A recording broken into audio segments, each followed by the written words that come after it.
सीढ़ियाँ चढ़ते से ही घुटनों में दर्द है, कुर्सी से उठते से ही हमें घुटनों में दर्द है, या हम सुबह उठ रहे हैं और अचानक से हमें सबसे पहले हमें घुटने जाम लगते हैं। तो अगर आपका जवाब हाँ है तो आज का ये वीडियो सिर्फ और सिर्फ आपके लिए है। नमस्ते, मैं राशि खुराना, एक योगा थेरेपिस्ट। आज का ये वीडियो सिर्फ और सिर्फ आपके लिए लेकर आए हैं कि घुटनों की तकलीफ क्यों होती है। तो सबसे बड़ा रीज़न होता है अर्थराइटिस, जिसको बहुत ही सामान्य भाषा में बोला जाता है जोड़ों का दर्द, कि हमें जोड़ों में बड़ा दर्द रहता है। वो जोड़ों का दर्द कभी कभी जॉइंट्स पे भी होता है, सबसे ज़्यादा इफ़ेक्ट करता है घुटनों में। इन सबसे पहले एक ज़रूरी बात, अगर आपके घुटनों का दर्द बहुत ज़्यादा सीवियर है, बहुत ज़्यादा दर्द हो रहा है जिसे आप सहन भी नहीं कर पा रहे हैं, तो सबसे पहले आप डॉक्टर की परामर्श ज़रूर लीजिए। अब बात करते हैं कि ये योग अभ्यास से हमें क्या फ़ायदा होता है। तो जैसा कि हम जानते हैं कि तकलीफ़ एक बार में या एक दिन में नहीं आती है, तकलीफ़ धीरे धीरे धीरे धीरे बढ़ती है। वैसे ही ये तकलीफ़ योग अभ्यास से धीरे धीरे कम होगी, लेकिन हमें अभ्यास नियमित रूप से करना है, कंटिन्यू करना है, और उससे होने वाले फ़ायदे भी आपको हमें कमेंट में बताने हैं, ताकि हम उनसे जुड़ी और भी बातें आपके साथ शेयर कर सकें। तो चलिए सबसे पहले स्टार्ट करते हैं। अपने दोनों पैरों को सामने की तरफ कर देंगे, कमर एकदम स्ट्रेट, चेहरे पर किसी भी प्रकार का कोई तनाव नहीं। And as I always say कि आपके चेहरे पर हल्की सी एक स्माइल हमेशा होनी चाहिए। तो सबसे पहले अपने पैरों के टोस को बाहर की तरफ ज़्यादा से ज़्यादा प्रेस करेंगे, inside, outside, inside, outside, inside, outside, inside, outside. And relax. आगे पीछे की तरफ थोड़ी सी वार्म अप करेंगे।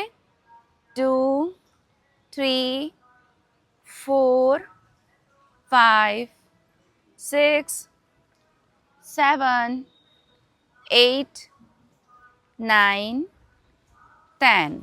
रिलैक्स करेंगे। अगर हम नेक्स्ट आसन के लिए रेडी हैं तो हम डायरेक्टली नेक्स्ट आसन करेंगे, अदरवाइज हम कुछ समय का विश्राम भी ले सकते हैं। मैं यहाँ पर डायरेक्टली स्टार्ट कर रही हूँ। चलिए दोनों पैरों को अच्छे से रोटेट करेंगे clockwise, as per your capacity, but at least हम ट्राई करें कि हम 7 to 10 time one side and 7 to 10 time other side rotate करें।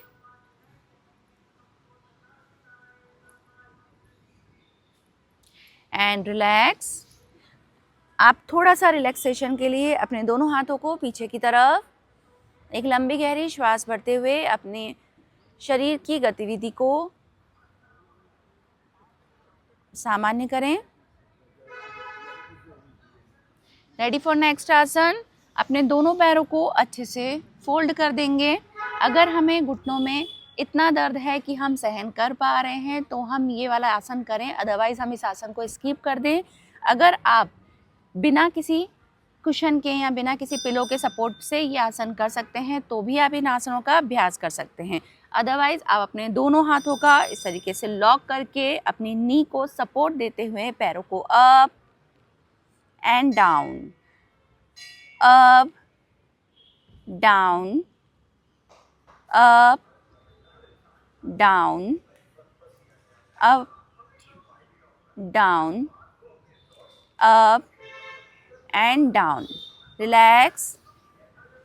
सेम यही दूसरे पैर से, up down, up down, up down, up down, up and down. Relax. थोड़ा सा पैरों को मूव करेंगे एंड रेडी फॉर नेक्स्ट आसन।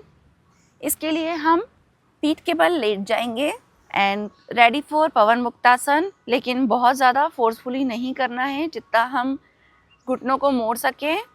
And then hold 10, 9, 8, 7, 6, 5, 4, 3, 2, 1. Relax. एक बार फिर से ट्राई करेंगे। 1 2 3 4 5 6 7 8 9 10। रिलैक्स। रेडी फॉर नेक्स्ट आसन, सेतुबंद आसन। दोनों पैरों में हल्का सा गैप करेंगे।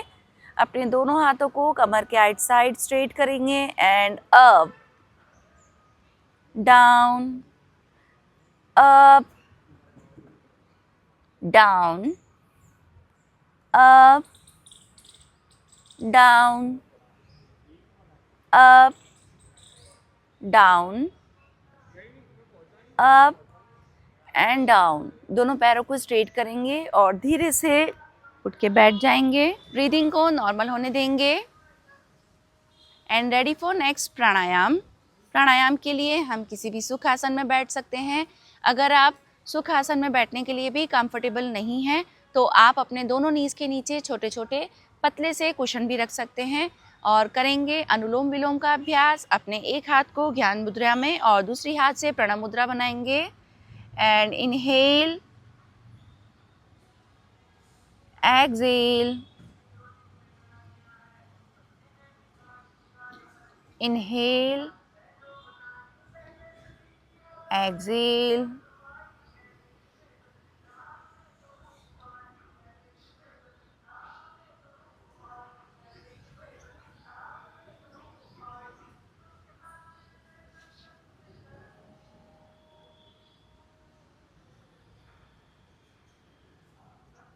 and relax.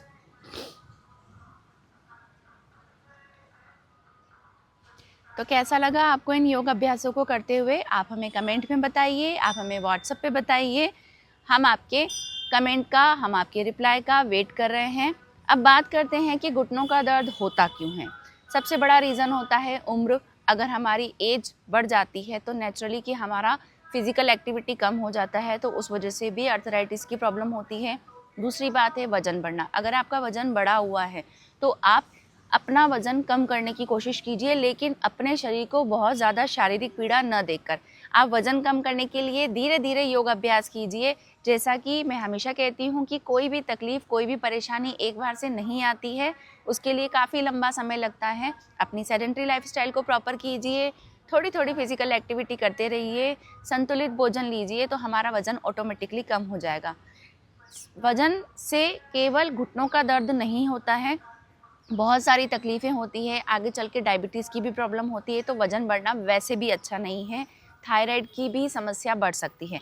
तो मेरी आपसे रिक्वेस्ट है कि अगर आपका वज़न बढ़ा हुआ है, जो चार्ट है वो भी आपको हमारी स्क्रीन पर नज़र आ रहा होगा। आप देख सकते हैं कि आपकी हाइट के अकॉर्डिंग आपका वज़न कितना होना चाहिए। तो आप कोशिश कीजिए कि हम अपना वज़न अंडर कंट्रोल करें। नेक्स्ट हम बात करते हैं कि अगर हमारा फिज़िकल एक्टिविटी बिल्कुल भी नहीं है, हम अंडर एज भी हैं, लेकिन हमारा बहुत ज़्यादा वर्किंग रहता है लैपटॉप पे, मोबाइल पे, तो हमारा बहुत ज़्यादा फिज़िकल एक्टिविटी नहीं हो पाता है। लेकिन प्लीज़ अपने लिए टाइम निकालिए, धीरे धीरे अपने पैरों का, अपने पूरे शरीर का स्ट्रेच कीजिए, वो बहुत ज़रूरी है। ज़रूरी नहीं है तकलीफ़ आने के बाद ही हम योग अभ्यास करें। नेक्स्ट हम बात करते हैं कि हमें कब कब इन योग अभ्यास को करना चाहिए। तो सबसे पहले, अगर आप कैपेबल हैं, अगर आपके पास टाइम है, अगर आप शारीरिक रूप से सहमत हैं, तो एटलीस्ट आप दिन में 2 बारी इन आसनों का अभ्यास कीजिए। आप खुद से 15 दिन में घुटनों के दर्द की तकलीफ़ से राहत पाएंगे। लेकिन अगर हमारे पास टाइम नहीं है तो एटलीस्ट हम दिन में 1 बार तो इस योग को करें ही करें। तो आप खुद से फील करेंगे कि नहीं, एक बार में नहीं हो रहा है, लेकिन एक दिन मेरी तकलीफ़ ज़रूर सही हो जाएगी। सप्लीमेंट्स आप लेते रहिए, दही ज़्यादा से ज़्यादा मात्रा में लीजिए, ऑयलिंग कीजिए। हमारा पूरा शरीर ऑयलिंग मांगता है। कमर, घुटनों का दर्द, ये इसी वजह से होता है कि हम इनसे काम तो बहुत करवा लेते हैं, लेकिन इनका प्रॉपर केयर नहीं कर पाते। लास्ट में बात करते हैं प्राणायाम की।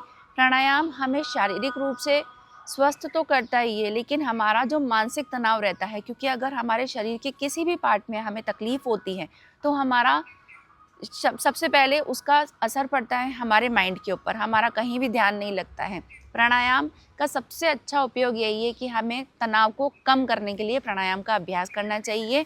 तो आज के लिए केवल इतना ही। स्वस्थ रहिए, खुश रहिए और योग अभ्यास करते रहिए। धन्यवाद।